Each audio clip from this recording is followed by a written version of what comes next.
الحمد لله رب العالمين، وصلى اللهم وسلم وبارك على سيدنا محمد الأمين وعلى آله الطيبين وعلى صحابته الغر الميامين. إن الله وملائكته يصلون على النبي يا أيها الذين آمنوا صلوا عليه وسلموا تسليما عليه الصلاة والسلام.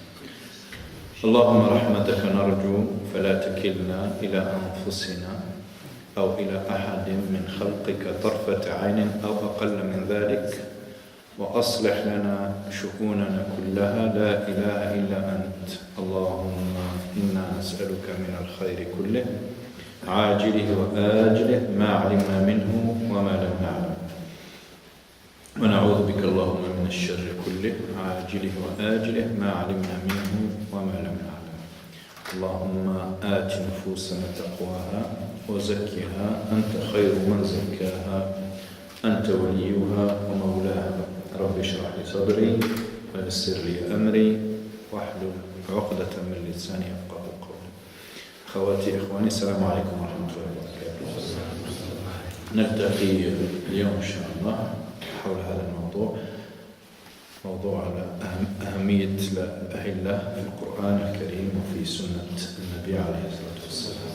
L'importance des nouvelles lunaisons dans le Coran et dans la Sunna, mais aujourd'hui on va essayer de, concernant aux fois précédentes, de s'appesantir un peu sur le débat, sur l'échange. Je vais me contenter de susciter le débat, d'annoncer, si vous voulez, quelques lignes de développement succinct. Et ensuite, Inch'Allah, on passe au débat. Donc, je vais parler un peu en arabe. Après, je développerai en français. L'échange, on le fait dans les deux langues, au gré des interventions des uns et des autres, Inch'Allah.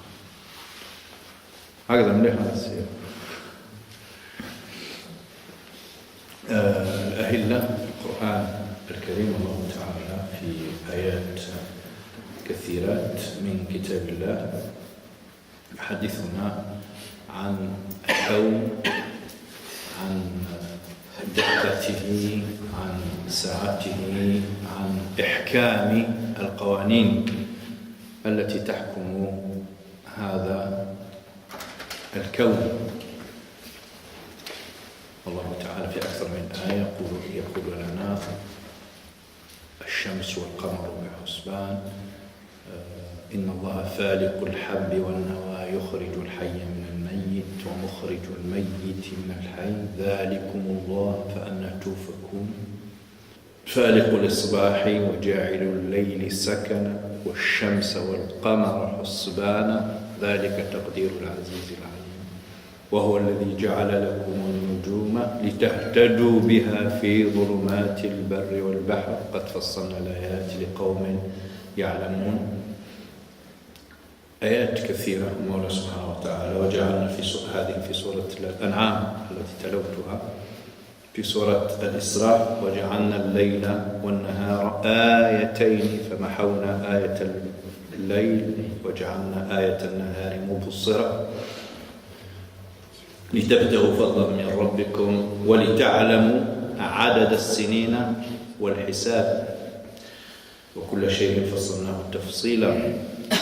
يسألونك عن الأهلة قل هي مواقيت للناس والحج وغيرها من الآيات الكثيرات التي يخبرنا فيها المولى سبحانه وتعالى عن إحكام ودقة تقدير هذا الكون والسنن الدقيقة المحكمة التي لن نستطيع لها تحويلا ولا تبديلا ولا تغييرا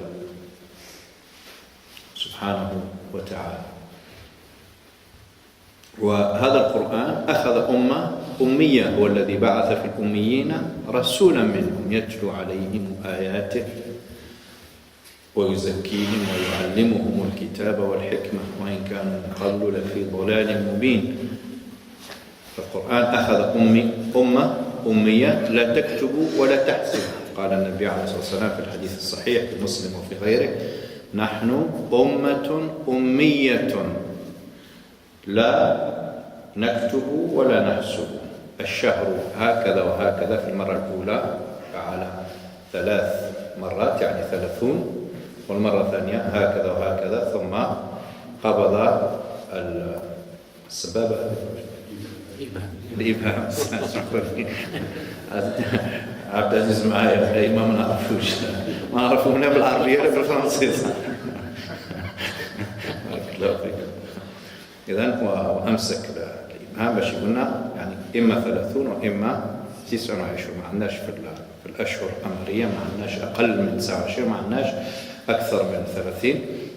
متوسط الشهر القمري هو 29.54. كاين عدة أرقام أخرى، صفر وراء 5 صفر وراء تقريبا 29.54 يوم. لكن المبتغى من الإسلام أن يخرج هذه الأمة من أميتها، من جهلها وجهالتها وتخلفها، إلى أمة متقدمة، أمة حضارة، أمة أستاذة، خير أمة أخرجت للناس كما أخبر المولى سبحانه وتعالى. لأنه بعض الإخوان لما نتكلموا لهم على الحساب يقول لك قال الرسول صلى الله عليه وسلم نحن أمة أمية لا نكتب ولا نحسب. وش معناتها نبقى خالدين فيها هكذا؟ هذه البداية، هذا سنتزر، هذه اللحظة الأولى. وإلا لو يعني مددنا هذا الخط فنحرم الكتابة إذا حرمنا الحساب بحجة هذا الحديث، والحديث تكلم عن الحساب وعن الكتابة. نزيد نخرج أولادنا من ليزيكول، من المدارس، وخلاص وانتهينا. كان المقصود أنه هذا بداية، ولكن المقصود أنه القرآن معني برفع هذه الأمة وتحسين مستواها وجعلها خير أمة أخرجت للناس في كل المستويات. أسئلة التي سأطرحها في عجالة: هل بعد هذه المقدمة عن الأهلة هل هذا الحساب الفلكي معتبر في تحديد بدايات الشهور ونهاياتها شرعا؟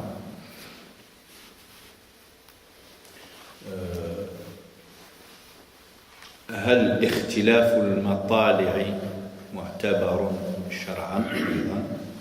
وإلا الهلال إذا ظهر في مدينة، في بلد، في إقليم، يجب على أمة الإسلام كلها الصوم. إلى كل منطقة لها هلالها، وإذا قلنا لكل منطقة هلالها، ما هي الاعتبارات للفصل بين المناطق؟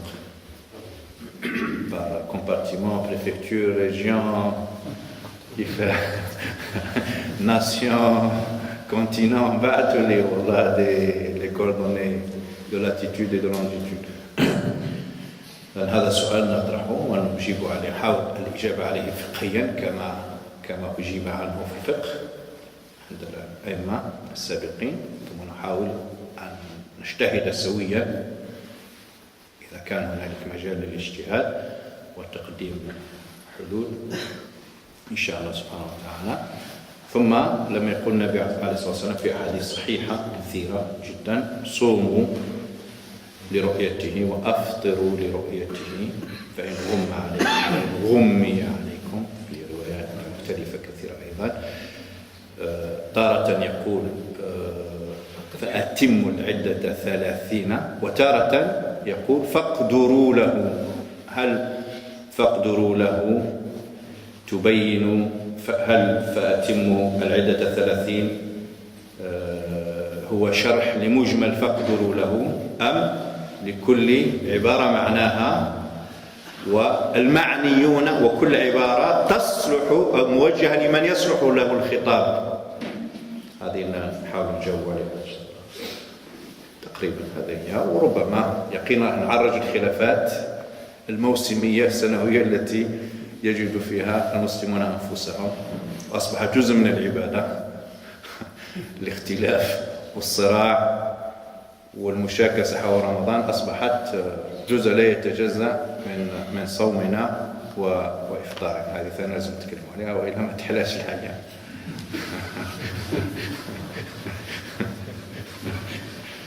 Voilà, sur ce, non déplaise à Anwar, je dois développer un peu en français pour ne pas laisser nos amis francophones sur la marge, Inch'Allah.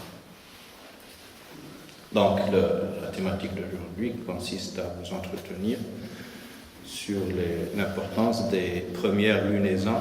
J'ai lu dans la fiche les premières lunaires, je ne sais pas qui a déformé mon propos. Pourtant mon mail était clair. Allah voilà, et dans le Coran et dans la Sunna, Inch'Allah subhanahu wa ta'ala, et prolonger la droite et de parler un peu sur Ramadan, la manière de déterminer le début de Ramadan et la fin, c'est-à-dire le jour de l'Eid en particulier, mais en général, comment détermine-t-on les débuts et les fins des mois lunaires. Voilà le sujet d'aujourd'hui. Mais vous l'aurez compris, l'idée c'est surtout parler de cette chute qui constitue un lieu de divergence entre les musulmans. Chaque année, on a droit, alhamdulillah, alladhi la yuhmadu ala makruhin siwa, on a droit à ces échauffourées, à ces querelles et disputes qui précèdent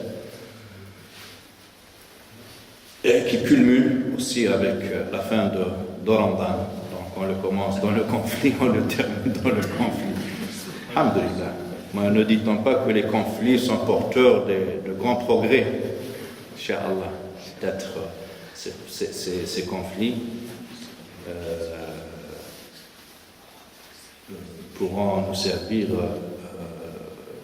de déclic, de stimulus, Inch'Allah, pour améliorer notre situation, pour augmenter nos lumières et notre intelligence du texte de l'islam, surtout le texte coranique, en premier lieu, en deuxième lieu, le texte du prophète, et avoir la lucidité, la perspicacité, le discernement dans la lecture, dans notre patrimoine, et Dieu sait que notre patrimoine est porteur de beaucoup de lumière, alhamdulillah.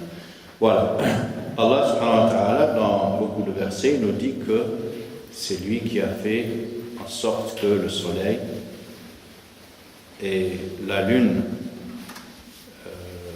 constituent des outils de mesure du temps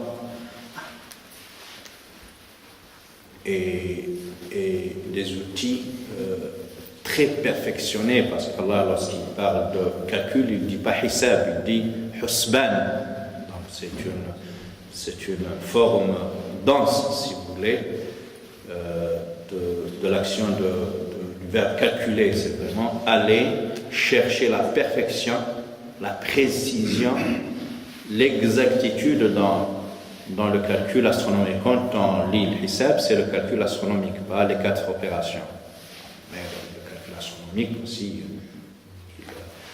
il a ceci confondément les 4 opérations, bien sûr. L'addition, la soustraction, l'addition et la multiplication. Mais lorsqu'on parle de hisab, on ne parle pas de ça. Le hisab dans le Coran, dans la Sunna, c'est le calcul astronomique. Quand le prophète dit « Nahnu ummatun la taktubu wa la tahsubu », il parle de hisab al-falaki, le calcul astronomique. Et Allah subhanahu wa ta'ala nous dit que justement c'est ahilla et l'hilal. Ahilla, ce sont les nouvelles lunaisons. La nouvelle lune, elle nous sert parce que le mois est inscrit entre deux nouvelles lunes, de nouvelles apparitions lunaires, et cette manière de faire divine est faite pour nous les hommes, pour nous aider à calculer le temps, à organiser notre vie. وَلِتَبْتَغُوا فَضْلًا مِنْ رَبِّكُمْ. Voilà. Donc c'est très important. Allah subhanahu wa ta'ala dit dans beaucoup de versets que l'idée du mois, cette subdivision de l'année en 12 mois, ça fait partie de la création d'Allah subhanahu wa ta'ala. Inna iddata ash-shuhuri 'inda Allah 12 shahran fi kitabillah yawma khalaqa as-samawati wal ard. C'est Allah qui a fait en sorte que l'année soit subdivisée comme telle en 12 parties appelées par Dieu lui-même mois. Subhanahu jalla fi'ala. Et dans les hadiths du prophète alayhi salam, le Nabi alayhi salam, il nous explique dans beaucoup de hadiths les mois sacrés, l'importance de la sacralité des mois, l'importance de ces premières lunaisons dans le culte que les musulmans organisent entre eux pour l'offrir à Allah subhanahu jalla fi'ala. Les mois sacrés, par exemple, qui sont en nombre de 4, les musulmans avaient ce souci de bien les délimiter pour ne pas les transgresser, pour ne pas déclarer la guerre contre l'adversaire pendant ces mois. Il y a parmi ces mois le mois de pèlerinage où il est interdit dans le sanctuaire de tuer, de chasser le gibier, de cueillir des plantes. Voilà. Et c'est voulu par Allah subhanahu wa ta'ala pour laisser un peu la terre se reposer pour la végétation, pour la faune, pour la flore, pour l'équilibre de la nature. Et les musulmans avaient ce souci de scrupule pour respecter justement la sacralité de ces mois. Et ils comptaient rigoureusement le début et les fins de ces mois. Le Hajj aussi, pour bien déterminer le Hajj Arafat, c'est très important. Donc, il y a ce souci Laylat al-Qadr. On ne peut pas comprendre que Laylat al-Qadr soit dans le même Ramadan pendant plusieurs nuits, à chacun sa Laylat al-Qadr. Ça ne se comprend pas. D'où la nécessité de cogiter, de réfléchir, de mûrir ensemble une réflexion dans la concertation, dans la délibération, bien sûr, sans monopoliser les décisions, sans forcer la Ummah à adopter des choix pour lesquels elle n'est pas encore mûre. Donc, il faut que l'islam, ce n'est pas une affaire d'experts. L'islam, c'est une religion accessible à tout le monde et qui ratisse très large, depuis l'inculte jusqu'à l'érudit, le scientifique, voilà, et passant par toutes les catégories socio-professionnelles et intellectuelles. D'où la nécessité justement de penser ensemble, et Allah a mis à notre disposition beaucoup de moments, de rendez-vous justement pour pouvoir se construire. Jumu'ah, c'est quand on y pense, et il faut qu'on fasse une conférence, Inch'Allah, ou des conférences dans ce sens. L'important de Jumu'ah, c'est quelque chose de Inch'Allah, quand tu vois des hommes politiques investir des milliers d'euros pour ne voir que quelques individus assister à leur meeting, et Jumu'ah, il n'y a ni pub, ni rien du tout, et le monde afflue, n'est-ce pas, sur la mosquée, quel que soit le niveau de l'imam, quel que soit le bien, parce qu'Allah leur a demandé de venir. Ya ayyuhalladhina amanu idha nudiya lis-salati min yawmi al-jumu'ati fas'aw ila dhikrillah wa dharu al-bay'. Voilà, donc l'importance de ces moments, c'est justement pour élargir le débat, pour se concerter, pour se briefer, pour augmenter ensemble, collectivement, en intelligence de notre texte, Inch'Allah, en interaction avec notre contexte.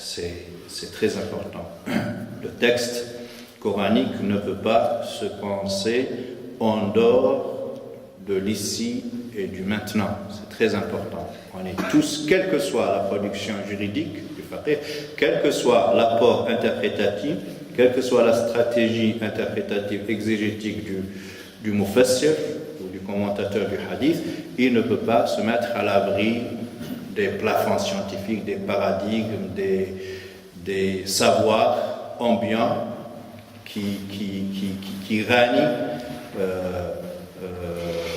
et qui constituent l'ère du temps. C'est impossible. On ne peut pas se placer au-dessus de notre époque. Mustahil. Quand un imam Malik, dans sa grandeur, dans sa valeur, il nous parle de cet état d'hibernation du bébé dans le ventre de sa maman, dans la matrice pendant 3 ans. Nous, avec le recul et dans un certain anachronisme, on a tendance à dire « Ah, Malik, quelle erreur monumentale a-t-il commis ?» Et pourtant, Malik, le pauvre, il appartenait à son époque. Et Ibn Hanbal, Abu Hanifa, Shafi'i n'ont pas dit mieux. Tout le monde avait supposé cette absurdité que le fœtus peut séjourner dans la matrice de sa maman pendant 3 ans. Alors que scientifiquement, pour nous, c'est un blasphème scientifique. On ne peut pas supposer ça. Mais quand on a demandé à Imam Malik, il a dit « Subhanallah, hadihi zawjatu ibn Ajlan jartu fi 12 sana waladat 4 butun ». دار la division. كذا شوف اللي في كل 3 سنين donc chaque 3 ans elle développe un bébé, un fœtus, خلاص دار حسابه وخلص.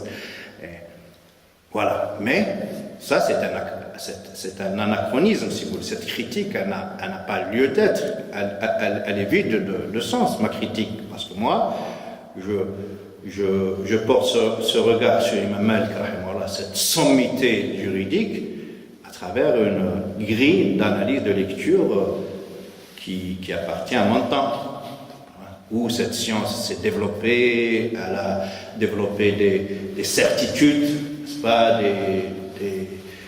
des lieux où il n'est pas question de diverger, voilà, même s'il y a d'autres lieux qui restent à explorer, mais à chaque fois la science développe des certitudes et déplace le débat sur d'autres zones d'incertitude. À l'époque de l'imam Malik, c'était les balbutiements, voilà, et l'islam n'est pas né érudite, alima du jour au lendemain. Allah lui-même, il en témoigne.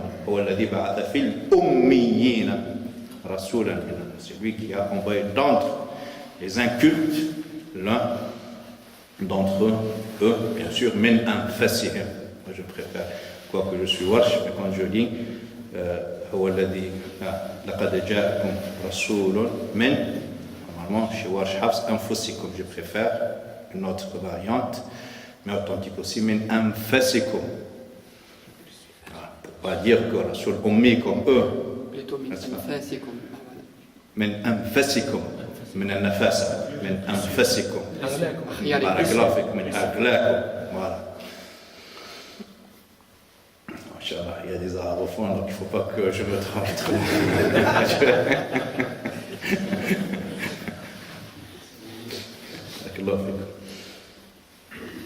Voilà. Et donc, le Coran, je disais, qu'il a encensé le savoir, il l'a placé très haut, et en particulier ce savoir des lunaisons, de la mesure du temps, dont dépendent bien sûr un très grand nombre de pratiques culturelles des musulmans. La sunna aussi du prophète, alayhi salatu wassalam, parce que le prophète est censé prolonger la droite coranique, il n'est pas censé, le prophète apporter une autre religion, contrairement à ce que laisse penser un certain nombre de nos co-religionnaires. Quand on les voit pratiquer, on a tendance à penser qu'il y a 2 religions, la religion du Coran et la religion de la Sunna. Alors que le prophète, c'est le premier disciple du Coran. Il ne fait que décliner concrètement, pratiquement le principe du Coran. C'est la sagesse dont nous parle le Coran. يعلمكم الكتاب والحكمة. الحكمة c'est l'art, kitab c'est le principe du Coran, hikmah c'est l'art et la manière de mettre en exécution pratique les principes du Coran d'une manière intelligente qui leur fait produire les ultimités, les objectifs supérieurs de la loi islamique. Voilà. Et donc cette introduction rapide pour nous introduire dans le sujet justement de Ramadan, de la détermination des débuts et des fins du mois de Ramadan, des mois lunaires en général et du mois de Ramadan en particulier. Le prophète nous dit dans des hadiths que le mois lunaire, il varie entre 29 et 30. Arithmétiquement, c'est exactement le mois lunaire, il vaut à peu près 29,54 jours. Et l'année lunaire, elle est décalée de 10 jours par rapport à l'année solaire. Le mois lunaire est situé entre deux apparitions lunaires. Le prophète nous dit Somu li ru'yatihi wa aftiru li ru'yatihi. Donc jeûnez et rompez votre jeûne à chaque nouvelle lunaison, à chaque apparition d'un nouveau croissant alayhi salatu wassalam. Et là on va se poser deux questions, après quoi je vous passe la parole. Dans le jeûne des musulmans, est-ce que lorsque, ça c'est une première question, lorsque la nouvelle lunaison se fait jour quelque part sur le globe, elle engage l'ensemble de la communauté ou chaque partie du globe, chaque communauté, chaque collectivité, chaque région a le droit d'être indépendant dans sa lunaison, donc dans le choix de la nouvelle lunaison. C'est un débat qui a eu lieu depuis le début de l'islam, et le hadith très notoire en la matière, il est dans Muslim, dans le Bukhari aussi. C'est hadith Quraib. Quraib, c'est le compagnon du prophète alayhi salam. C'est lui-même qui rapporte le hadith. Il a dit que al-Fadl m'a envoyé à la Mésopotamie, à Dimashq, où régnait Muawiyah. Et donc, pour traiter une affaire, et ce qu'il a fait, Quraib, une fois à Damas, auprès de Muawiyah, il a réglé l'affaire de al-Fadl, mais ce faisant, sa présence à Damas a coïncidé avec le début de Ramadan, donc, et avec les musulmans de la Syrie, il a observé la lune la veille de l'Jumu'ah, c'est-à-dire jeudi soir. Et donc ils ont jeûné, les musulmans ont jeûné le vendredi avec l'ensemble des citoyens musulmans de cette contrée. Après avoir réglé cette affaire, il est retourné à Médine avant la fin du mois. Et c'est là où Abdullah ibn Abbas lui posa la question sur le début de Ramadan chez les Syriens. Et lui explique, donc il lui a répondu tel que les choses ont eu lieu, et à Ibn Abbas de dire, mais nous l'avons observé la veille du samedi.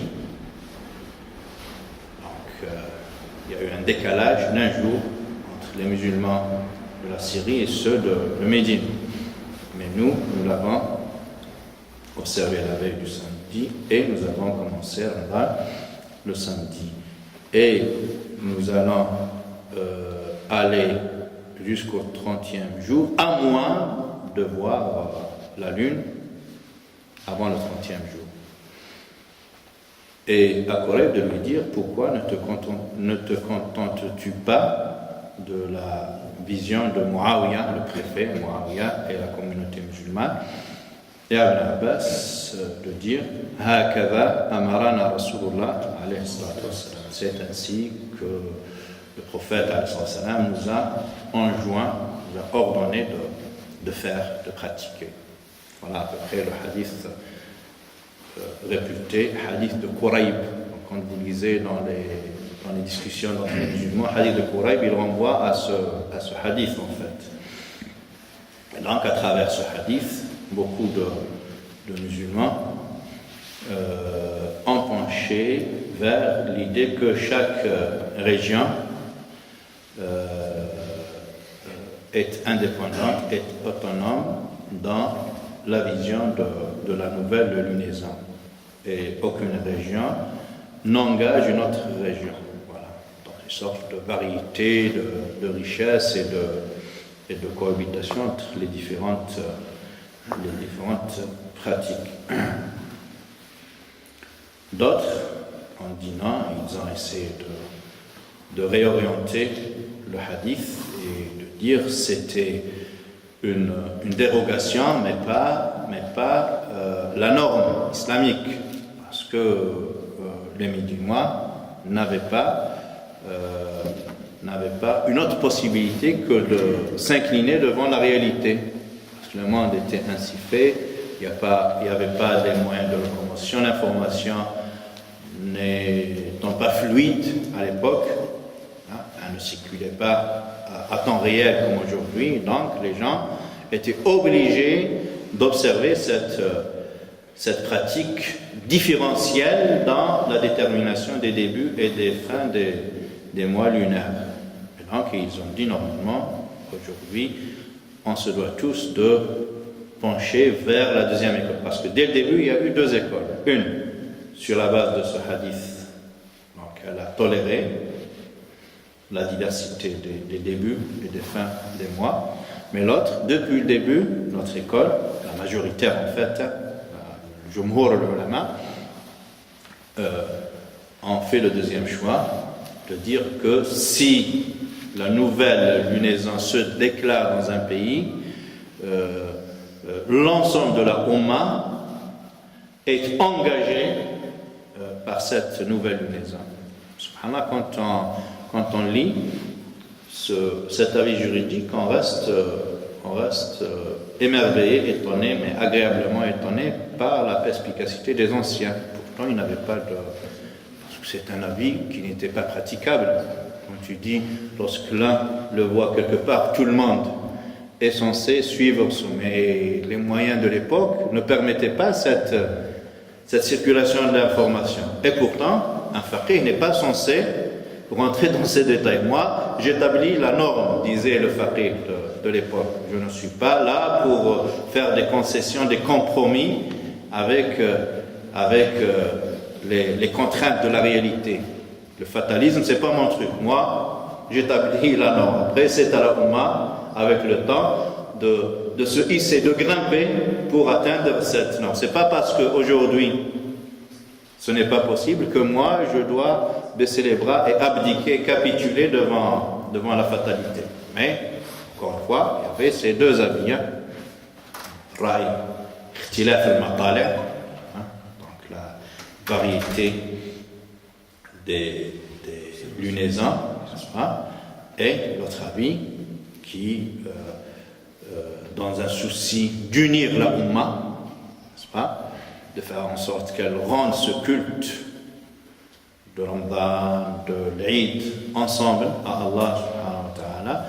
Donc les fuqaha ont décidé sur la base de cette philosophie, de ce principe supérieur de l'unité de la Ummah, et de ces hadiths aussi, Sumu li ru'yati wa aftiru li ru'yati, c'est une injonction générale, voilà, qui ne s'adresse pas à une collectivité plutôt qu'à une autre. Elle englobe l'ensemble de la Ummah, ce qui leur avait fait dire qu'il y a un seul Ramadan et un seul Eid. Voilà, pour ce qui est d'Ikhtilaf al-Matala', si vous voulez, Inch'Allah, on peut prolonger le débat dans ce sens. Deuxième question, est-ce que lorsque le prophète nous dit, c'est une question importante, mais la réalité fait en sorte qu'elle est importante. Ce n'est pas nous qui distribuons les coefficients d'importance, c'est la réalité qui accorde de l'importance à des questionnements. Voilà. Est-ce que lorsque le prophète nous dit, lorsqu'il nous dit Somo li ru'yati wa aftiru li ru'yati, donc il nous demande d'utiliser, de nous fier à l'observation oculaire, apparemment, humain, parce que ru'ya, ra'a, le verbe ra'a, normalement, il n'est pas réductible à la seule observation oculaire. Lorsqu'on dit dans le Coran, Jumu'ah de demain, Inch'Allah, Alam tara ila alladhina kharaju min diyarihim wa hum ulufun hadara al-maut. Moi, j'ai pas vu. Quand il dit Allah, le Coran, il me parle à moi. J'ai pas vu dans le sens oculaire. Et pourtant, Rabbi, quand il me dit Alam tara, c'est qu'il considère que j'ai vu. Comment décortiquer cette problématique? Moi, je dis, je n'ai pas vu, mais dans le sens de la vision oculaire. Mais Rabbi, il me dit Alam tara. Donc, s'il le dit, c'est que je suis censé avoir vu, mais avoir vu par mon esprit, par mon cœur, par l'enseignement et l'étude de l'histoire. Voilà. Donc, ru'ya, ce n'est pas que ru'ya oculaire, ce n'est pas que vision à l'œil nu, n'est-ce pas? Donc, c'est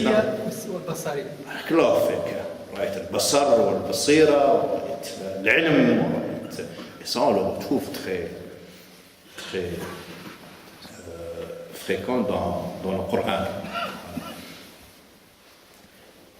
Mais, justement, à l'époque où les outils de calcul astronomique se faisaient rares, on a préféré comprendre Somu li ru'yati wa aftiru li ru'yati sur la seule base de la vision oculaire à l'œil nu. Et on a, sans critiquer, parce qu'on a vu à maintes reprises que dans l'islam, il y a toujours eu ces deux manières de voir le texte. Une manière très littéraliste, qui se fie au sens obvi, on dit, au sens manifeste, sans chercher à creuser, à approfondir, à essayer de lire le texte à l'horizon des principes fondateurs, des objectifs, le maqasid, donc une lecture avec une grille des finalités de la loi islamique, et une autre lecture littéraliste. Je me fie parce que c'est plus sûr pour ces gens-là, c'est plus sûr, c'est pas un reproche, hein? Voilà. Quoique je me trouve à mille lieues de cette manière de voir, mais elle y est dans notre patrimoine, dans notre culture juridique. Les gens qui préfèrent se fier à la lettre, c'est plus sûr, c'est plus certain. Hein? C'est plat, c'est superficiel, mais ça a le mérite de fonctionner sur du béton. Voilà, la lettre le dit, donc moi je me contente de la tenir. Mais après, vous allez voir qu'il se peut que parfois la lettre soit à l'origine d'un très grand nombre de malentendus et de problématiques telles que le cas que je suis en train de vous exposer. Voilà, donc il y a parmi les ulama une majorité, après même cette majorité, elle est à mettre en guillemets, parce que lorsqu'on dit une majorité, c'est une majorité qui s'est constituée, je disais, en l'absence de ces sciences de l'astronomie. Parce qu'à l'époque, astronomie voulait dire astrologie. Et on continue. Moi, j'entends des frères, Inch'Allah, confondre entre astrologie et astronomie. Non, ça n'a rien à voir. Astrologie, c'est at-tanjim. Kadhab al-munajjimun wa law sadaqta. C'est le fait de supposer quelques influences des astres sur les comportements, sur le futur, sur un tel est né sous la bonne étoile. Même en français, on le dit ça. Il est né sous la bonne étoile. Voilà, ilm al-anwa chez les Arabes d'avant l'islam. Voilà, l'astrologie, le taureau, les jumeaux, le poisson. Un frère m'a dit, toi, tu es poisson, tu es menteur. pour vous dire, eh oui, pour vous dire les gens comment ils sont influencés par. Oui, on est amis, on a mis. Avant cet épisode, on était très complices. Et voilà, on a commencé à parler de ces signes zodiacales. Et elle me dit, les poissons sont des grands menteurs. En quel mois tu es né? Je lui dis, je suis né. Elle me dit, dans le 27 février, dans le poisson. Et les poissons sont des grands menteurs. Et je lui dis, donc, et chez les prophètes, Anbiya, il se peut qu'il y ait eu des prophètes qui sont nés en février, eux aussi sont concernés. مشكلة الكذب لا يجوز في حق الأنبياء عليهم الصلاة والسلام. Il faut dire qu'il y a même parmi un certain nombre de nos frères pratiquants, ils continuent à accorder confiance à cette superstition. Et donc, quand le professeur sallam condamne At-Tanjim, l'astrologie, c'est cet aspect superstitieux qui se confond avec Tiyara, avec le mauvais présage, les augures et tout ça, qui sont chassés et pourchassés, condamnés par notre religion. Voilà. Mais sinon, l'astronomie, la mécanique céleste, c'est pas l'étude des orbites, la galaxie, des forces interstellaires, tout ça, ça fait partie du savoir béni dans le Coran. Allah subhanahu wa ta'ala, dans beaucoup de versets, il place très haut la valeur de ces ulama. Et la seule fois où Allah subhanahu wa ta'ala a parlé de khashiyat al-ulama, la crainte des ulama, la crainte qu'ils ont dans leur cœur par rapport à la grandeur, la majesté d'Allah, il n'a pas parlé de ulama de fiqh ou de sira, il a parlé de ulama justement de la topologie, de la botanique, des strates des montagnes. Je vous rappelle le verset coranique. ألم تر أن الله أنزل من السماء ماء فأخرجنا به ثمرات مختلفا ألوانها. Suivez-moi, on parle de thamarat là, pas de fiqh, on parle pas de wudu, on parle pas de ça. C'est pas pour dénigrer, mais c'est juste pour resituer pourquoi je dis ça. C'est très important. Dans la mosquée, je fais le Jumu'ah, qui a fait la causerie avant moi, mashallah, c'est quelqu'un de mashallah, il a commencé à mettre en valeur la science et le savoir. Mais, à un certain moment, il a lâché, mais, écoutez mes frères et sœurs, il s'agit du savoir religieux. Qala Allah, qala Rasul, le reste, c'est pas du savoir. Donc, si je la rappelle, c'est qu'on le vit même de la bouche de gens très sensés. Ce monsieur, c'est mashallah, à 60 ans, il a fait des études islamiques, c'est pas n'importe qui. Et il a cette idée toute reçue, ce cliché qui n'a rien à voir avec le Coran. N'est-ce pas? Allah, ici, nous parle ثمرات مختلفا ألوانها ومن الجبال جدد بيض وحمر مختلف ألوانها وغرابيب سود ومن الناس والدواب والأنعام مختلف ألوانه كذلك إنما يخشى الله من عباده العلماء إن الله عزيز إن الذين يتلون كتاب الله jusqu'à la fin du paragraphe. Donc là, ça parle de sciences, de botanique, de géologie, de topologie, des strates des montagnes, des couleurs. Ça n'a rien à voir avec les sciences religieuses. C'est pas pour dire là, je ne vais pas tomber dans le sens inverse et dire que ces sciences ne le sont pas. Mais ce sont des sciences, des sciences annexes. Les sciences n'atteindront jamais ces sciences mises en valeur par le Coran al-Karim et qui reflètent la grandeur, la gloire, la majesté d'Allah subhanahu jalla fi'ala. Voilà. Et donc, lorsque le prophète, je reviens à ma question, lorsqu'il nous dit Somo li ru'yati, est-ce qu'il s'agit de ru'ya oculaire J'ai dit pour un très grand nombre de savants, oui, mais j'ai dit, alors je dis majorité des savants, le consensus, non. Il n'y a jamais eu de consensus, c'est une supercherie pour ne pas dire autre chose, parce que depuis les tabi'in, je sais pas, il y avait déjà eu des tabi'in qui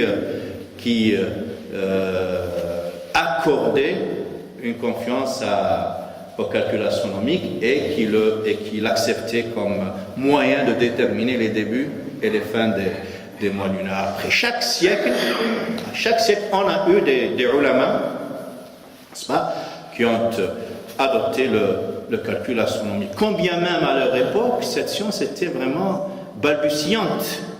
Elle faisait ses preuves, elle n'avait pas acquis cette certitude et cette confiance. Et c'est très important. Un Subki, Ibn Daqiq al-Eid, un Qarafi, un Shatibi, une riwaya an Shafi'i, an Ibn Surayj. Vous me dites c'est un Européen, Surayj c'est Serge. On a des rapporteurs, vous lisez souvent Jurayj, c'est Georges. Voilà. C'est pas parce que c'est Georges qu'on ne l'acceptait pas. Non, Georges, il faisait partie des chaînes de hadith très authentiques. Ibn Jurayj, c'est Serge, donc des gens convertis à l'islam et qui ont atteint des sommités. Voilà. Et donc tout ce moment jusqu'à notre époque, mais alors là, notre époque c'est toute l'école contemporaine, a commencé par Ahmed Mohamed Shakir, c'est un muhaddith, il a commenté Al-Fiyat al-Suyuti fil Hadith, il a commenté Al-Muwafaqat al-Shatibi, c'est une sommité ce monsieur. Déjà son papa était juge à cheval entre le Soudan et l'Égypte avant la destination des frontières, et lui aussi, donc tel père, tel fils, il était une sommité, un grand juge et en même temps un grand faqih très polyvalent. Al-Maraghi, qui était son contemporain, Maraghi Sheikh al-Azhar, donc il a adopté Rachid Rida dans son Al-Manar, c'est une exégèse. C'est une compilation exégétique du Coran jusqu'à Surat Yusuf. Après, il est décédé, il n'a pas pu la terminer, rahimahullah. C'est son cheikh Mohamed Abdou qui a commencé ce tafsir, et c'est Rachid Rida qui s'est chargé de le ramener jusqu'à Surat Yusuf. Après, il a laissé c'est une compilation extraordinaire qui mérite d'être revisitée. Voilà, et jusqu'à aujourd'hui, des Cheikh Al-Qaradawi, des Ahmed Mustafa Zarqa, des Fath al-Duraini, voilà, des sommités juridiques religieuses qui adoptent et encensent le calcul astronomique, au moins en matière de réfutation des témoignages précaires, pour ne pas dire des faux témoignages. Voilà. Donc lorsque, justement, moi j'avais des statistiques en Arabie Saoudite, par exemple, entre 1947 et 2000, à peu près 90, pour de 49 ans à peu près, 30 déclarations du début de Ramadan, 30, vous voyez, plus de la moitié, 30, beaucoup plus que la moitié, 30 déclarations du début de Ramadan étaient contre l'avis unanime des astronomes qui stipulait que le croissant se couchait avant la disparition du soleil.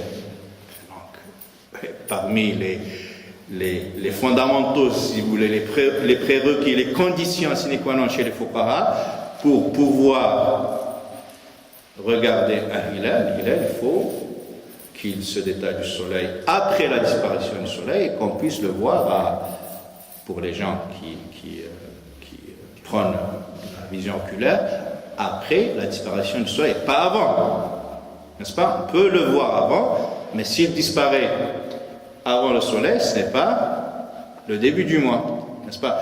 Et scientifiquement, il n'y avait pas possibilité en Arabie Saoudite de le voir après le Maghreb. Et pourtant, des gens ont déclaré, ont témoigné l'avoir vu, et on a annoncé ça. Alors, moi, comme l'Arabie Saoudite constitue toujours un très grand nombre de musulmans une référence en matière religieuse, donc les gens l'ont suivi. Je parle de l'Arabie Saoudite parce que c'est un pays important que les gens considèrent comme référence. Sinon, en Algérie aussi, j'ai des statistiques, masha'Allah, aussi étoffées que l'Arabie Saoudite. Donc, d'où la nécessité, sinon d'adopter le calcul scientifique pour la détermination des débuts et des fins, du moins, au moins l'adopter pour réfuter des témoignages impossibles, au moins. Alors, sur ça, il ne faut pas qu'il y ait une divergence. Sur le reste, oui, il y a de la pédagogie à faire. Moi, même pour le reste, je suis d'accord à ce que la Oumma adopte le calcul astronomique. Mais, bien sûr, il ne faut pas que je me mette au-dessus de ma Oumma, il ne faut pas que je brusque les gens. J'essaie de cheminer avec eux et de faire un travail de pédagogie. Mais sinon, pour ce qui est de la réfutation, là, je ne peux pas faire un compromis. Si la science décide que c'est impossible que la Lune se voie après le Soleil, tu as beau me dire, j'ai un million pour me dire qu'ils ont vu, je dis non, c'est impossible. Comment ça vous mal le voir? Je ne sais pas si je me fais comprendre, mais sinon, je vous passe la parole. Hein? Voilà, sur ce, il y a beaucoup de choses à dire. Peut-être qu'on va essayer de les introduire dans le débat. Juste pour finir sur ça. Donc, il y a des gens qui ont dit que Somo li ru'yati, donc la ru'ya en soi constitue un acte d'adoration, et en quel cas il faut se fier à ça et ne compter que sur l'observation oculaire, n'est-ce pas? Parce que l'observation en soi, c'est une adoration, en plus du jeûne de Ramadan ou de l'Eid, de la rupture de l'Eid. Donc, voilà, et moi j'en fais partie, qui disent que l'observation oculaire était le seul moyen permis à l'époque du prophète, et le prophète, comme c'est de mise, le prophète se doit d'appliquer le Coran. Ma ja'alna alaykum fi d-din min haraj. Il n'y a pas de gêne en matière de religion, de pratique religieuse, n'est-ce pas? Et le prophète n'est pas censé mettre les gens dans la gêne en leur imposant des moyens qui sont hors de leur portée. N'est-ce pas? Une umma, un culte, il ne pouvait pas, il ne lui convenait pas, le prophète de leur imposer des moyens qui sont hors de leur portée. Donc, il leur propose le moyen qui est à leur portée, c'est-à-dire la vision oculaire telle qu'ils l'ont toujours pratiquée. Mais, en justifiant cette dérogation, pour moi, ça constitue une dérogation et pas une norme à suivre, n'est-ce pas? C'est une dérogation, parce que vous n'avez pas atteint ce niveau de calcul astronomique, donc je vous en fais grâce, une dérogation, n'est-ce pas? Et j'attends que vous développiez cette science et que vous consolidiez vos moyens, n'est-ce pas, d'observation, parce que l'observation reste incertaine, reste une technique très, très rudimentaire et très primaire, d'où justement le fait de dire je vous dis ça, je vous autorise à faire ça parce que nahnu ummatan la taktubu wala tahsubu, ça constitue un bien fondé, si vous voulez, l'illa lil hukm. Donc cette dérogation, cette autorisation, elle est liée à votre situation d'inculture, n'est-ce pas? Mais la loi, donc la disposition juridique, doit changer lorsque cette réalité change. Et vous êtes censé la changer. Une umma qui suit le Coran est censée augmenter en savoir, sinon c'est problématique. C'est pas un Coran, un livre qui matraque à à longueur de versets, n'est-ce pas, sur la nécessité d'acquérir le savoir, d'aller le suivre partout, même si je parcours des trajets et des siècles passent, moi, si Allah me prête vie, je resterai toujours en quête de ce savoir. Donc cette Ummah était censée augmenter en savoir, et donc la dérogation ne sera plus une dérogation. Donc il fallait qu'elle développe les moyens, qu'elle les raffine, n'est-ce pas, qu'elle les consolide de manière à être au plus près de la certitude, Inch'Allah. Barakallahu fikum. Jazakumullahu khairan. Dernière, avant du Ramadan, on a cru que ce débat était clos, parce que les grandes organisations musulmanes se sont réunies. Ils ont appliqué cette règle du calcul. Malheureusement, la nuit du Ramadan, il y avait des problèmes qu'on connaît tous. Il y a deux petites choses dans ce que je voulais poser la question. Il y a la notion de la naissance de la lune, il y a la notion d'un groupe de musulmans, un pays musulman l'a vu. Je crois que la règle qui a été appliquée, on se base sur la naissance. Et cette naissance peut ne pas être vue dans un pays musulman. Il peut être vu éventuellement dans l'Amérique latine, l'Amérique du Sud, où il n'y a pas de musulmans. Où il n'y a pas de musulmans. Donc, est-ce que c'est la naissance ou c'est le pays musulman, un pays musulman qui annonce le Ramadan? Sauf que l'année dernière, il y avait une panique parce que les associations musulmanes se sont retrouvés, ils annoncent Ramadan, mais il n'y a aucun pays musulman qui l'a annoncé. Et donc, on paniquait, donc on ne savait pas quoi faire. Je ne sais pas si c'est clair. Oui, c'est clair. Et il y a plusieurs sous-questions à ta question. Je commence par la première, juste pour corriger. Wiladat, la naissance de la lune, justement, la lune, la nouvelle lunaison commence justement au niveau de l'iqtiran, quand le soleil, n'est-ce pas, la lune et la terre, leur centre appartiennent à une même ligne droite, n'est-ce pas, à l'iqtiran markazi. Et ça c'est théorique, parce qu'en fait l'observateur terrien ne va pas s'introduire jusqu'au centre de la Terre pour voir l'iqtiran. Et donc on l'a remplacé par l'iqtiran sathi.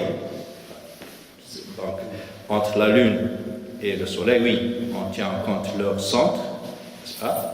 Mais lorsqu'il s'agit de la Terre, on tient en compte le positionnement de l'observateur humain, c'est-à-dire sathi, c'est-à-dire sur la sphère terrienne, l'ovule, comme vous voulez. Voilà. Et voilà. Et donc là, c'est juste le pré-commencement de la nouvelle, du nouveau mois, de la nouvelle ligne. Et dès que la lune se détache de cette droite, n'est-ce pas, commence le nouveau mois lunaire, théoriquement. Mais pour pouvoir le voir, il faut l'écoulement d'au moins 15 heures pour pouvoir l'observer oculairement. 13 heures à peu près, moyennant des télescopes très sophistiqués. Vous voyez? Donc, ce n'est pas la naissance, c'est-à-dire le détachement de la Lune de cette ligne qui fait foi, mais c'est le nombre d'heures découlées après le détachement, de manière à rendre possible la visibilité de ce croissant. C'est la première chose, juste lorsqu'on parle de l'amtanas, c'est bien de différencier entre naissance, l'ilada, qui ne veut rien dire en fait, et l'apparition, voilà, la possibilité de la voir à l'œil nu ou au télescope ou grâce au calcul.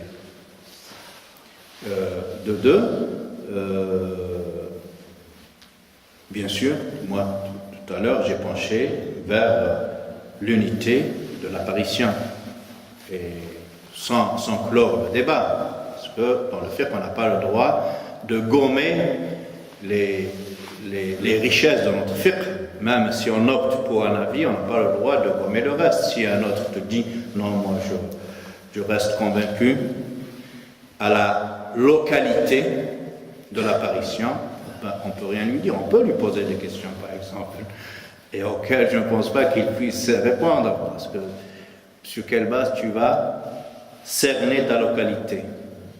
Les frontières imposées par le colonialisme, Masafat al-Qasr, d'aucuns on dit aussi Masafat al-Qasr. Après Masafat al-Qasr, est-ce qu'elle fait l'objet d'une unanimité parmi les fuqaha? Dès que tu sors des diyar, de l'agglomération, tu commences à Qasr. Donc on peut, d'un quartier à l'autre, adopter une ligne différente d'une apparition. Vous voyez, donc ça nous mène dans des débats aussi ouverts, open-end. Voilà, le mieux, c'est de dire, c'est l'unité. Après, l'unité, elle pose un problème, mais à mon avis, soluble. Plus solide, plus facile à solutionner que la localisation de l'apparition. Et j'ai trouvé ça, c'est un chiite. A'udhu billah. Hassan Fadlullah, Hussein Fadlullah, rahimahullah, une grande sommité qui a fait beaucoup d'autocritique sur la pratique chiite. Le Libanais? Libanais, oui. C'est le premier président de Hezbollah avant celui-là. Hussein Fadlullah. Sayyid Hussein Fadlullah. Ayatollah. Voilà, défunt il y a plusieurs. Il a un tafsir, il a un site internet très développé, entre guillemets. Et donc, lui, il a suggéré une chose qui m'a plu, parce qu'à moi-même, j'avais cette problématique. Je me disais, oui, moi, Kizama, opte pour l'unité de la Oumma, mais si un musulman vit sur un point du globe, c'est théorique, hein, vraiment, les Kounoumènes, on appelle ça, c'est la partie habitée par les hommes, normalement, elle a une communauté nocturne, normalement, à moins de vivre. Voilà. Je me disais, si un musulman vivait sur un point où, lorsque moi, j'ai Salat al-Maghrib, lui, il a déjà commencé sa journée. Voilà. Et donc le pauvre, donc, combien même il aurait voulu faire un Ramadan avec moi, mais c'est trop tard. Ah, monsieur mon ami, on vient de voir il me dit c'est trop tard, moi j'ai pris mon petit déjeuner. Vous voyez?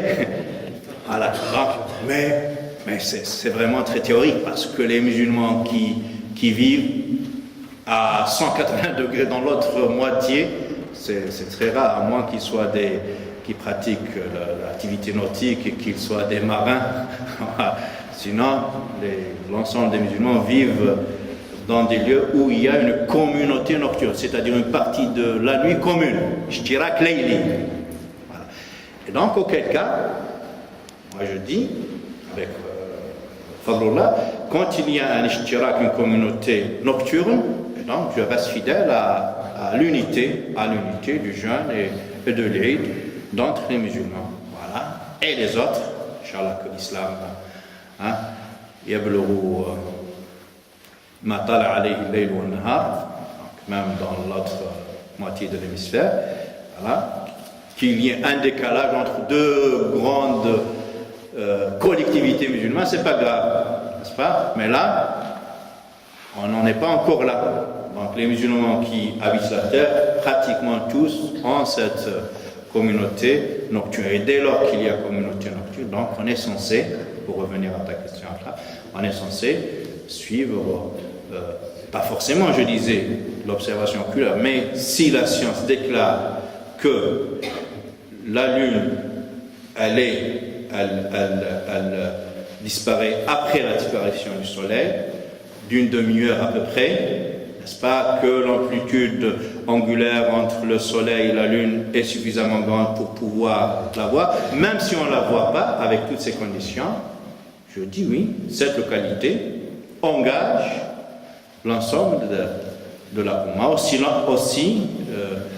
à condition qu'il y ait cette communauté nocturne. Voilà. Troisième partie de ta question, tu vois, ta question elle est complexe. Hein? Troisième partie, c'est pour revenir vers ce que je disais tout à l'heure, qu'il y a un grand travail de pédagogie à faire. Parce que là, tu viens de dire que les grandes fédérations, c'est de Paris, la FMNAF, l'UOIF, les Turcs, voilà, se sont mis d'accord sur cette manière de faire, mais la Oumma n'est pas réductible à ces fédérations. Et donc il fallait, à mon sens, moi je suis d'accord à 100%, j'ai essayé de le faire et je l'ai fait, tu vois, mais on s'est trouvé en décalage avec la réalité, ce qui prouve que l'emprise de ces fédérations sur la Oumma, c'est une emprise très, très légère. On n'arrive pas à être présent avec sa Oumma, à propager ses lumières, à faire des concertations, à faire de la pédagogie avant de lui dire nous nous sommes mis d'accord. C'est pas une manière de faire religieusement parlant, parce que c'est pas une convention mathématique. On parle de religion et en matière de cheminement religieux, chacun chemine vers Dieu en fonction de ses convictions. Tu as beau me dire que la terre entière s'est réunie sur un avis, si moi je ne suis pas convaincu en matière religieuse, je ne vais pas le suivre, moi-même personnellement. Ce n'est pas le nombre en matière religieuse qui fait foi. Dans le Coran, je le vois, inna akthara an-nas la ya'lamun, wa inna akthara an-nas la ya'lamun. Tu vois? Et donc, il faut que je fasse un travail de pédagogie et essayer de partager cette intelligence, ces arguments avec les musulmans. Il ne faut pas les juger, il ne faut pas les snober, il ne faut pas les juger moins que rien et des awam, tu vois, et donc ils doivent se contenter de suivre. Nous les imams on décide et eux de suivre. Et non, parce que nous les imams, il y a dans les satellites aussi, il y a les chaînes satellitaires, il y a des imams. Hein. Tu dis toi imam, mais moi je te préfère le saoudien, le koweïtien, tu vois, sur Risala, sur Iqra, et donc il faut vraiment faire un travail de pédagogie, de l'argumentation, de la contre-argumentation, essayer d'entraîner avec soi le grand nombre des musulmans. Voilà, sans prise de tête non plus. Il ne faut pas que ça se transforme en inquisition. C'est pas parce que moi je suis convaincu que je m'autorise à inquisitionner les gens qui divergent avec moi. Moi je te dis, je suis à 1 milliard % acquis à cette thèse du calcul astronomique. Mais après, je ne peux pas faire sans ma Oumma. Il faut que je fonctionne avec elle. Voilà. Salam alaikum. La question qui s'impose aujourd'hui, c'est le fait que la majorité, par exemple, aujourd'hui, qui sont différents par rapport à la question du calcul, c'est par exemple parce que l'Arabie Saoudite, ça reste toujours notre référence. Et la deuxième, le fait, parce que c'est elle qui décide pendant l'Eid Kabir. C'est la question qui s'impose pour Arafat. Pourquoi parfois la calcul, ici par exemple l'année dernière, je pense qu'il était différent par rapport à l'Arabie Saoudite. Donc à ce moment-là, pour la majorité, maintenant, ils disent pourquoi je suis l'Arabie Saoudite par rapport à Arafat et je ne suis pas l'Arabie Saoudite par rapport à l'Our al-Hilal pour le mois de Ramadan. Non, mais c'est un raisonnement. Mais en fait, c'est pas aussi. Le Maghreb a fait 2 fois Aïd Kabir, Mukhtalif an Saoudia, 2 fois dans les années précédentes. Alors il a eu 2 Arafat et 2 Aïd Kabir dans le monde islamique au Maroc et en Arabie Saoudite. C'est pas vrai qu'on suit toujours. En fait, ils ont dit plusieurs fois, et ils ont fait cette suggestion de conférence islamique, de créer un observatoire astronomique à la Mecque ou à Médine, pour que tous les pays musulmans avec une communauté nocturne suivent cet observatoire. Et l'Arabie Saoudite ne l'a jamais fait. Et ça, c'est ce qui est très bizarre. Parce que dans le Ramadan, il y a parfois des questions politiques, purement politiques. Oui. Ça ne peut pas entrer dans ça. Le Maroc, par exemple, c'est pas la majorité la Libye. Et la Libye, toujours, ils sont en décalage par rapport à la majorité de la communauté musulmane. Maintenant, le problème, il est au sein de la famille. C'est vrai. C'est au sein de la famille. Et en fait, on fait le calcul tous les jours. dans les prières des 5 frères. Pourquoi on suit le calcul tous les jours? Jamais on sort dehors pour mesurer l'ombre ici. Et en plus Cheikh Abdel, personne ne s'intéresse aux autres mois, les 11 autres mois. Personne. Ils ne savent pas comment c'est calculé. Est-ce qu'ils voient la lune au début de chaque mois? Personne ne s'intéresse. Ils s'intéressent seulement au mois de Ramadan. Et les autres se font au calcul. Oui, Akhnor. هنا سائل يسأل هل عدم استعمال الأشهر القمر عند الأمة الإسلامية أليس هو عامل في اختلاف مطالعها؟ قولوا بلى يا أخنور. Je suis d'accord. Non, je suis d'accord. Oui, bien sûr, parce que il n'y a, justement, parlons du Maroc, il n'y a qu'au Maroc que pendant les 12 mois, on sort, Bil-Khayli wa Rajl, on sort des gens, c'est des experts, pour observer le début et la. Mais sinon, même en Arabie Saoudite, on ne le fait pas. Et ça participe à cette inculture générale. Je suis tout à fait d'accord. Et Cheikh Abdel, en fait, aussi, dans la pédagogie, beaucoup de musulmans ne savent pas que la nation islamique et les savants de mathématiques dans la civilisation arabo-islamique ont développé les mathématiques, ont développé les calculs astronomiques. Les 2/3 du ciel est nommé par des noms arabes jusqu'à aujourd'hui. C'est une science arabe. Tout ça, c'était pour la religion. Et ils ont fait tout ça et tous ces efforts durant des siècles et des siècles pour nous faciliter la tâche de prière, la tâche de mawarid. Les algorithmes ont été développés pour le mawarid. Et tout ça, on ne le sait pas et on le jette. L'algèbre, c'est Jabr al-Qusur, justement. Oui, et on le jette en disant qu'il faut voir à l'œil nu. L'astrolabe et tout, même des instruments ont été inventés pour ça.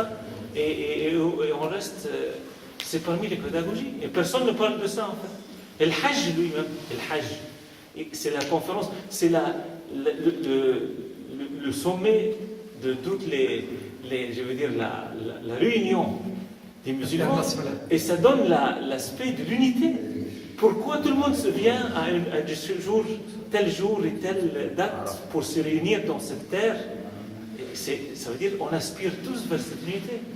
Et tout ça, personne ne fait cette pédagogie malheureusement. Même parmi les ulama, et même en plein centre al-Hajj, ils ne parlent que de al-Hajar ou al-Wudu, ils ne parlent pas de la sagesse même de ce qu'on est en train de faire.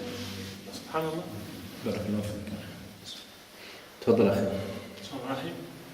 Barakallah sur ce sujet, la présentation, très pédagogique. Cette idée qu'elle adhère vraiment beaucoup, on va dire, d'illuminer ceux qui ont fait des études et tout, fait son chemin, alhamdoulilah, fait son chemin. L'année dernière, ça a été une première, en quelque sorte, à ce qu'il y ait au moins un consensus au niveau des grandes fédérations musulmanes. Et l'idée a failli vraiment réussir s'il n'y avait pas le pas arrière des grandes fédérations, justement, à part l'OIF. Malheureusement, la mosquée de Paris, le jour même, le premier jour de Ramadan, a annoncé que ce n'était pas le début. Et du coup, ça a un peu apparu. Mais bon, je pense que l'idée, Inch'Allah, va mûrir tout doucement. Il y a, comme on dit, les frères, un peu de pédagogie à faire, de sensibilisation dans les mosquées, au sein des associations. Mais Alhamdoulilah, il fait son chemin. Et d'ailleurs, je fais une annonce, peut-être une petite pub. Inch'Allah, ce samedi prochain, il y a un colloque où sont appelés les imams, les savants, les chercheurs, toujours pour trouver, Inch'Allah, cette unité et adopter réellement le calcul scientifique pour la détermination des mois lunaires. Donc c'est à l'hôtel Bagnolet à partir de 14h. À l'hôtel Bagnolet. Voilà, Bagnolet, donc à partir de 14h à 18h. Je pense que les associations ont reçu les... Quelle date, quelle date? Juste pour... Ce samedi, là, c'est ce samedi. Ah, ce samedi prochain. Samedi, voilà, samedi de l'après-demain, Inch'Allah. Inch'Allah. C'est ouvert à tout public ou que pour les imams? C'est plus pour les imams, mais bon, il y a une salle, je ne sais pas combien contenir pour les imams. Voilà, donc je pense que quelques frères peuvent y aller trouveront leur. Sinon, je finis comme pour dire que c'est vrai que ce n'est pas une première, on va dire, en Europe. Il y a déjà des pays comme la Turquie a déjà adopté ce mode de calcul. Et évidemment, pour lui, le problème du calendrier, il est réglé sur l'année même, sur plusieurs années. Et d'ailleurs, l'année dernière, eux, ils avaient vraiment jeûné le jour J où on avait jeûné aussi ici. Hein. Donc, il n'y avait pas, enfin, on ne pouvait pas dire qu'il y avait aucun. Les musulmans venaient comme en Turquie, mais même les musulmans en Allemagne, comme là, il y a une forte majorité de la communauté, eux aussi, ils avaient jeûné vraiment depuis 10 années maintenant sur le calcul. La nuit du doute, en fait, ce n'est pas une adoration. Sur la nuit du doute était liée justement à une incertitude, liée aux moyens rudimentaires pour déterminer les débuts et les fins des mois lunaires. Et si on arrive à développer cette certitude, décidément, il n'y aura plus de doute. Pourquoi doit-on avoir ce doute? Ce n'est pas une fatalité. Juste pour vous dire, ça ressemble un peu au hadith, par exemple, qui parle de shubuhat. In al-halal bayyinun, wa in al-haram bayyinun, wa baynahuma umurun mushtabihatun la ya'lamuhunna kathirun min an-nas. Donc, il y a la sphère du halal, de l'autorisé, est évidente, la sphère de l'illicite est aussi évidente, mais entre les deux subsiste une bande à cheval entre les deux, hein, qui par un aspect ressemble au halal et par un autre aspect elle ressemble au haram. C'est pas au prophète de nous dire de prendre congé, de nous départir, de nous dissocier de cette bande de confusion, d'ambiguïté. Mais cette zone, elle n'est pas égale pour tout le monde. Il se peut que pour moi, un élément constitue une shubha, pour un autre, c'est l'évidence même. C'est le haram ou c'est le halal, n'est-ce pas? Voilà. Donc, quand on parle de doute, ce n'est pas une valeur absolue. On est censé justement s'affranchir de ce doute avec la science, avec l'acquisition du savoir, avec l'augmentation en intelligence. Si vraiment on arrivera un jour à développer cette certitude, n'est-ce pas, pour ce qui est des débuts et des mois, oui, il n'y a pas de problème. Il n'y aura plus de nuit du doute. Il n'y aura que des nuits de la certitude. C'est presque, cher Absam, c'est presque comme l'exemple de fumer. Fumer. À une époque, quand la fumée est apparue, c'était un shubha. Est-ce qu'il est halal, haram? Mais maintenant, après tout ce qui a été prouvé scientifiquement, je crois que pratiquement tous les savants de l'islam sont unanimes que fumer, c'est haram. Alors, je veux dire, c'est comme ça, avec la science, on arrive à gommer c'est un terme juridique en fait, c'est pas un terme de Coran, la nuit de doute, ou nuit de sunna. Aziz, non, je voulais parce qu'en fait, à chaque fois, il y a des frères qui posent la question, comme il n'y a pas de micro, pour formuler la question juste pour les femmes qui sont derrière. Par contre, moi, j'ai une, si tu me permets, on a déplacé là, ouais, juste une remarque. Bismillah ar-Rahman ar-Rahim. Moi, ce qui m'a interpellé sur le premier début de ton introduction, concernant les deux avis différents, concernant ikhtilaf al-matali', différentes la localisation, la globalisation. Voilà.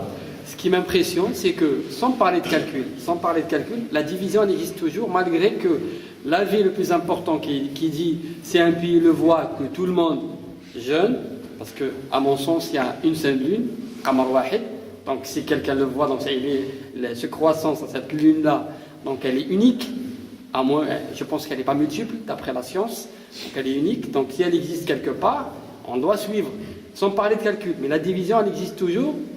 Voilà, vous voyez, l'autre part de l'Arabie Saoudite, l'autre part du Maroc, la Libye, l'Algérie, tout ça, cette division, et moi, et en comparant cette division qui a existé l'année dernière par rapport à cette notion de calcul, pour moi, le problème, il n'est pas dans le calcul. Je pense que, Inch'Allah, on vit dans un monde tellement intelligent, avec toute l'évolution technologique.